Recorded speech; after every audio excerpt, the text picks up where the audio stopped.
J'ai écouté le discours du 14 juin de Jean-Luc Mélenchon et j'ai lu son interview ce matin dans le Figaro.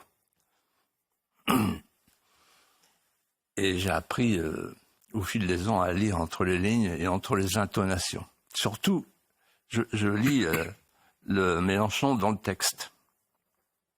C'est-à-dire, je le décrypte. Parce que c'est un trotskiste. Donc c'est un art, le trotskisme. Un art politique pour éliminer les adversaires. Avec des mots d'abord, puis ensuite on tue. On élimine. Alors, là on est dans la première phase. On est dans la phase du gouvernement provisoire du printemps 1917. Kerensky est au pouvoir. Olivier Faure, Fabien Roussel et tous les autres. Ils sont tranquilles. Ils ont fait la coalition vantée par Mathilde Panot. Tout va bien.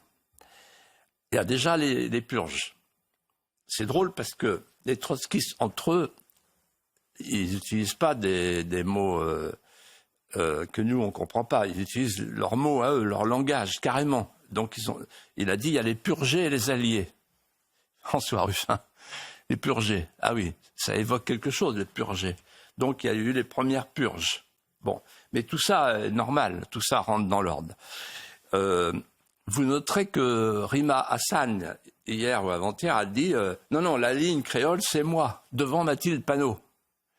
Donc, en fait, rien n'est jamais trop pur pour un pur qui épure les impurs.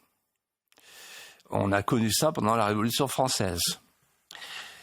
Et puis va arriver, s'ils arrivent au pouvoir, le moment où on passe à octobre 17.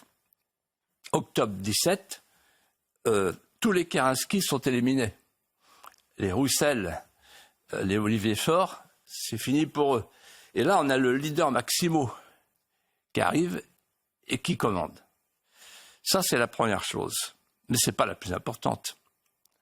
En d'autres termes, on aura une dictature. Une dictature trotskiste. Ou léniniste. Et islamo-gauchiste. Le tout dans le même personnage. Donc on a intérêt à numéroter les abattis quand même. Spécialement ici à CNews. Mais ce n'est pas le plus important. Le plus important, c'est ce qu'il dit dans le Figaro et ce qu'il a dit le 14 juin. Il dit ceci. Je vous propose la nouvelle France. C'est pas la nouvelle France du Saint-Laurent de Mathieu Bocoté, c'est la nouvelle France de Jean-Luc Mélenchon. C'est pas pareil. Alors c'est quoi la nouvelle France de Jean-Luc Mélenchon? Il explique, quand on lui pose la question, quand je suis né, il y avait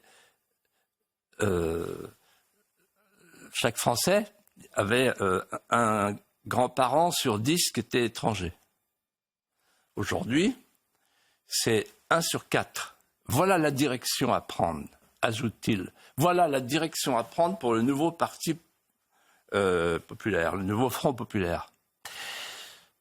Alors bon, on se dit, il veut plus d'immigration, mais il faut aller plus loin.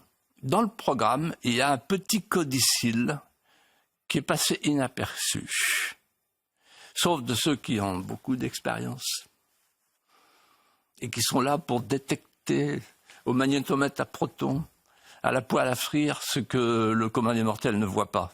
Ce petit codicille, c'est un grade de radium d'une puissance infinie.